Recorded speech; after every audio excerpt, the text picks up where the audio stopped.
Hello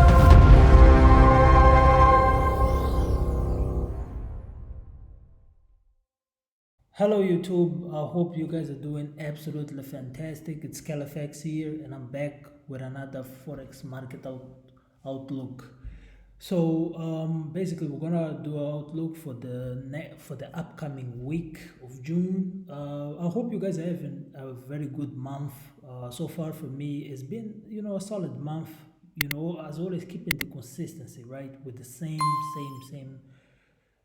execution type, same rules, and eventually just let the number. I mean, just let the numbers play out.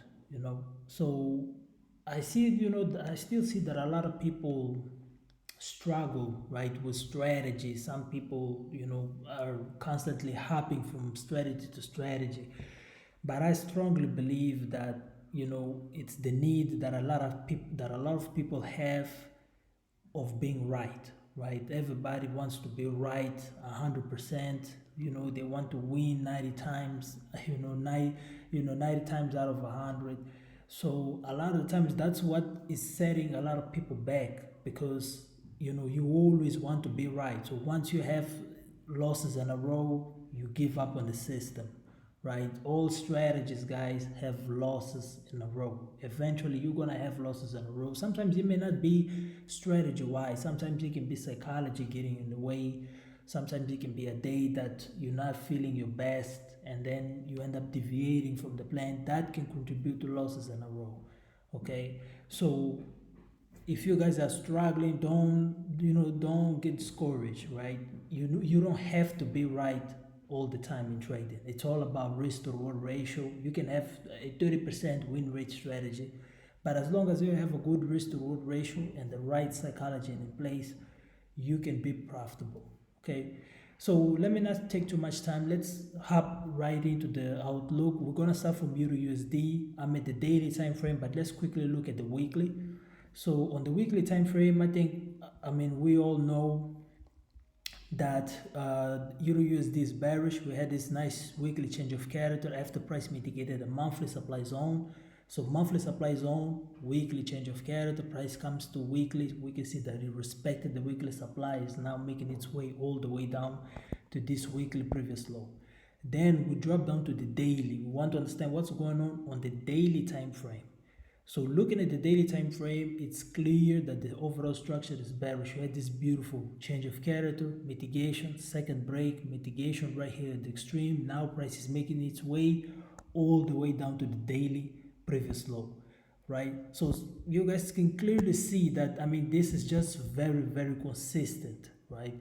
So price is making its way. That's how you build a story of what price is actually trying to do. Price is trying to make its way to the daily and eventually to the weekly time, previous low. So it's bearish on the high time frame. So we come down to the 4-hour time frame. We want to understand what's going on with that daily range. So looking at the 4-hour, we can see, okay, we had this major sweep right here of liquidity. Price ended up sweeping, came to the daily, boom, change of character, mitigation, second break of structure. So we can see that the structure right here on the 4-hour have shifted from bullish to bearish. So up to this point it was bullish, but then we had the change of character, mitigation, second break. So now I'm actually still looking at this supply zone. The reason for that is because we have a ton of imbalances sitting above. So I'm still considering this 4-hour supply zone. Maybe with the news event, maybe price can push aggressively to the upside to mitigate this supply zone, and then eventually have that continuation to the downside. But in the meanwhile, we can drop down to M30 time frame, because we want to react to what price is telling us at the moment. So on the medium time frame, which is our M30, we can see that the structure is still bearish. We have this break, mitigation, then second break. So what I'm going to be looking for once the market opens is, I want to monitor the reaction at this supply zone. I want to see if price is going to hold it. I'm going to look for lower time frame sales to the downside, or if it's going to break, right, eventually pushing up to the upside. So that's it for Euro USD. Next pair. So Aussie dollar, we're going to start from the daily time frame. We don't need to go any further than that, but the daily is enough. We can see where the nice change of character, pull back, then break. Price use this as inducement to come to this and mitigated supply zone right here on the daily, and now we're seeing price trying to make its way all the way down, right? So daily is bearish. We drop down to 4-hour time frame. So on the 4-hour, we can clearly see that the structure also is bearish, right? Price came to that daily supply zone. We had this low, higher high reluctancy, price actually failing to create a higher high. Then we have a break. Price comes eventually to the extremity of that previous high. Then we have this nice push. Price comes into this supply zone right here. We're now seeing price making its way down to this 4-hour previous low. So now this is the 4-hour. We know 4-hour is bearish. Let's go down to the medium time frame. We can use M30. So coming to the M30 time frame, we can see that price swept this previous high with this wick, and then boom, change of character, mitigation, boom, second break of structure, and we have a beautiful order block sitting right here at the top, right? So if you want to refine this one, you can come to this wick, which was the last point of buyer's exhaustion before sellers stepped into the market to create this new break of structure right here. So now we have 2 breaks of structures right here. So this is the supply zone that I'm looking at on Aussie dollar, right? So that's the order block that I'm gonna be looking for. That's the M30. So I'm gonna be waiting for price to come back. I want to follow the trend, and then once price comes here, I'm gonna be looking for lower time frames confirmation and then sell all the way down. So for those who don't want to go to lower time frame, you guys can just refine the point of interest, for example, to this supply zone right here, and then set a limit order right here with a stop loss. Like you can give like an 8 pip stop loss, and then target this previous low, right? This is very valid because price just came at a 4-hour supply zone, and now on the medium time frame you have the structure shift from bullish to bearish, so everything is in your favor for sales. So that's it for the dollar. Next page. So GBP USD, we're also going to look at it quickly from the weekly time frame, just like we did on Euro USD, just to get the context, the higher time frame context, right? On the weekly, we can see change of character, price comes to the supply zone, and now we want to see price coming all the way down to the weekly previous low. Now we want to drop down to the daily time frame. So price comes to that weekly supply zone. We can see that the daily gave us this beautiful change of character, came back to the extremity. Now it's making its way down to this previous low. Now that's the daily. Let's drop down to 4-hour, right? So on the 4-hour, something interesting is going on, is that we had this nice change of character right here, and we have this very clean supply zone that has loads of imbalances here. I mean, we have a ton of imbalance. So far, price has cleared this imbalance that we had here. It ended up coming to this zone right here. But what I believe, let me just say, what I suppose that price might be doing is price can be building inducement. It can use this high and then come push aggressively with news into this supply zone, and then we continue to the downside, right? This tends to happen a lot in the markets. So as of now, I'm just going to be monitoring this supply zone, but I just don't think this one is is a strong supply zone. This can be used as inducement for price to come to this one, because this actually created that major structure shift to the downside, and it still has a lot of imbalances. So for GU, I'm going to be very patient because I'm waiting for price to come into this 4-hour. Once price comes to the 4-hour, I'm going to drop to medium time frame. I want to see M15 change of character. Okay, so next pair. So New Zealand dollar, we're going to look at it from the daily as well. I think it's pretty clear that the daily time frame structure is bearish, right? So we have this break, mitigation, second break of structure, price comes back into that daily supply zone. What do we do next? We drop down to the 4-hour time frame, right?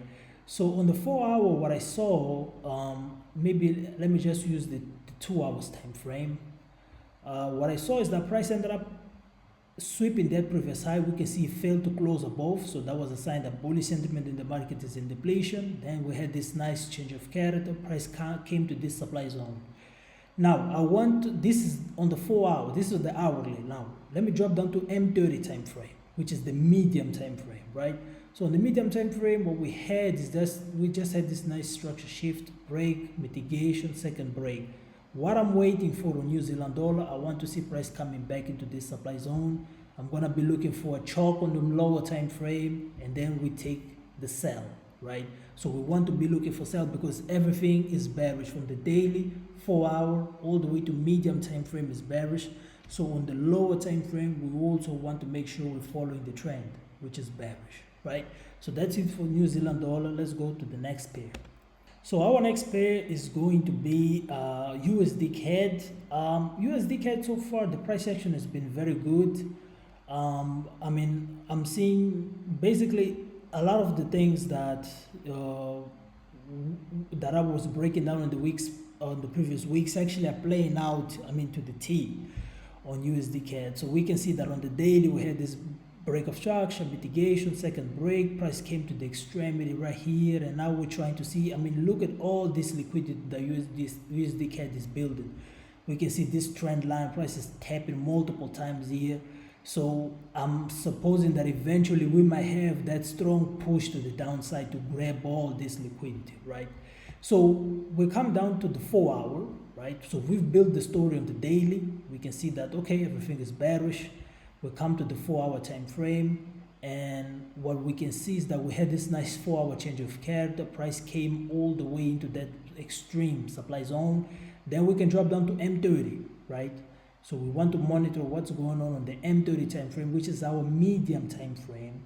And what we can see is that we had this nice change of character right here on the M30, right? So I remember I called this, if you look weeks past, price was somewhere here. So for those that set a limit order right here, I mean, great job, right? I mean, I receive a lot of good feedback from people that, you know, look at the outlook and they say that they caught this. I mean, it's very humbling. I'm very happy for you guys.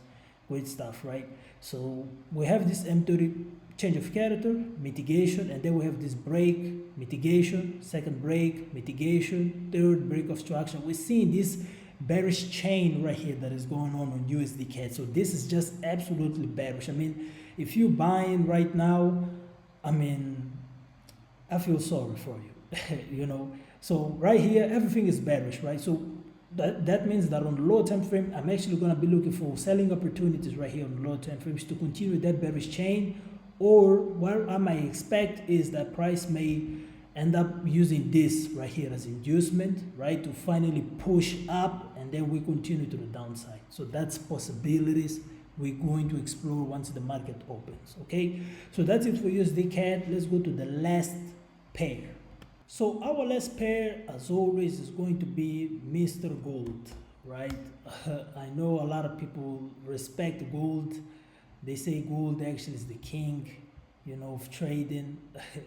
Right? So, I mean, if we look, for example, gold, at just looking at the 8 hour time frame, we can see that the structure is bullish, right? We had this push to the upside, mitigation, second break of structure.